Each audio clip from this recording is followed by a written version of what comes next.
मंसूर बिन अम्मार रहमतुल्लाहि तआला अलैह फरमाते हैं, मेरा एक दीनी भाई था, मुझसे बड़ी अकीदत रखता था, मेरी निगाह में तो बड़ा इबादत गुजार भी था क्योंकि तहज्जुद भी पढ़ता था, खौफ खुदा से रोने वाला भी था।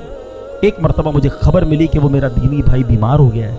मैं उसके पास गया और देखा कि वो बहुत कमज़ोर हो चुका है, घर के दरमियान लेटा है, चेहरा उसका काला हो गया है, आंखें उसकी नीली हो गई हैं।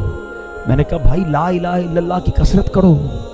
तो उसने अपनी आंखें खोली, बड़ी मुश्किल से मेरी तरफ देखा, फिर बेहोश हो गया। मैंने दोबारा उसे कहा ला इलाहा इल्लल्लाह पढ़ो, आंखें खोली, मुझे देखा, फिर दोबारा आंखें बंद कर ली। अब मैंने सख्ती से उसको कहा कि ला इलाहा इल्लल्लाह पढ़ो, कलमा पढ़ो, मैं ना तुझे गुस्ल दूंगा, ना तुझे कफन पहनाऊंगा, ना तेरा जनाजा पढ़ूंगा, क्योंकि वो बहुत क्लोज था आपसे।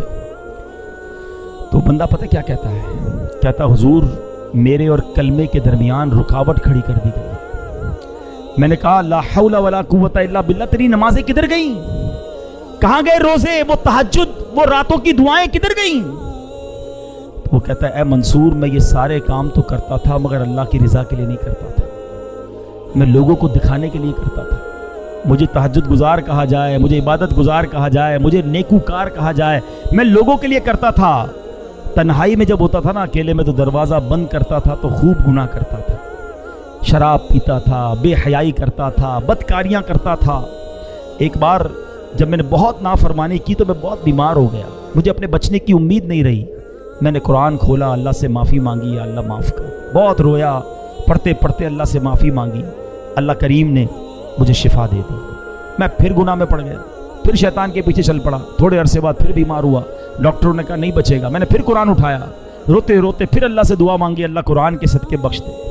अल्लाह ने फिर करम किया, मुझे शिफा नसीब हो गई। ए मंसूर में फिर बाज नहीं आया, जब शिफा मिलती थी तो गुनाह करता था, बीमार होता था तो तौबा करता था। तीसरी बार मैं फिर गुनाहों में पड़ गया, बड़े गुनाह किए। अब जब फिर अल्लाह ताला ने बीमार किया, फिर मैं परेशान हुआ, अब कुरान उठाया तो कुरान का एक लफ्ज़ मेरी ज़बान से अदा नहीं हो रहा, मेरी ज़बान पर लॉक लगा दिया गया है, मैं कुरान नहीं पढ़ पा रहा हूँ। अल्लाह की बारगाह में मैंने कहा या अल्लाह तू मुझसे सख्त नाराज़ है, अल्लाह मुझे माफ़ कर दे। कहता है मंसूर, मुझे गैब से आवाज़ आई कि जब तू बीमार होता है तो तौबा करता है, जब तंदुरुस्त हो जाता है तो गुनाह करने लग जाता है, जब तकलीफ में मुब्तला होता है तो अल्लाह को याद करता है, रोता है, और जब अल्लाह पाक तुझे नजात देता है तो फिर गुनाहों में पड़ जाता है।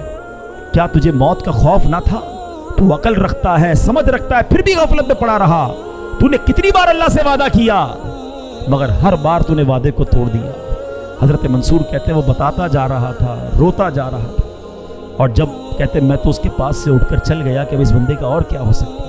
मैं जैसे ही दरवाजे के बाहर निकला, उस बंदे का बगैर कलमा पढ़े इंतकाल हो गया।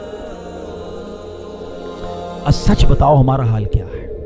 मुश्किल आए, कई लोग मस्जिद में दिखते हैं, हाथ में तस्बीह होती है, सर पर टोपी होती है, को क्या हुआ यार, बस कर्जा बहुत बड़ा हो गया है, नौकरी छूट गई है, घर वाले बीमार हैं, वालिद हॉस्पिटल में हैं, अल्लाह याद आ गया है, मस्जिद याद आ गई है। जिधर वो मसला हल हुआ, जिधर वो प्रॉब्लम खत्म हुई, बंदा ही भाग गया मस्जिद से दूर। क्या इसलिए अल्लाह की इबादत है? अल्लाह तुम्हें इसलिए याद आता है कि जब मुश्किल आए तो रब याद आया, और अल्लाह ने आसानी दी तो उसी की नाराजगी वाले काम मत करो मेरे प्यारे इस्लामी भाई। खुशी में भी रब के साथ रब की रहमत को पुकारते रहो, इबादत करते रहो, और अगर कोई तकलीफ और कोई आजमाइश आ जाए फिर भी हम अल्लाह का दर छोड़ के किधर जाएंगे? उस करीम के सिवा हमारा कौन है? वो नाराज हो गया तो मारे जाएंगे। आओ मेरे प्यारे इस्लामी भाइयों, सच्ची तौबा कर लो, अल्लाह की बारगाह में सर झुका दो। वो बड़ा करीम है, वो पिछले गुनाहों को मुआफ फरमा देगा अगर बंदा सिद्के दिल से तौबा कर ले और आइंदा गुनाह ना करने का पक्का इरादा कर ले।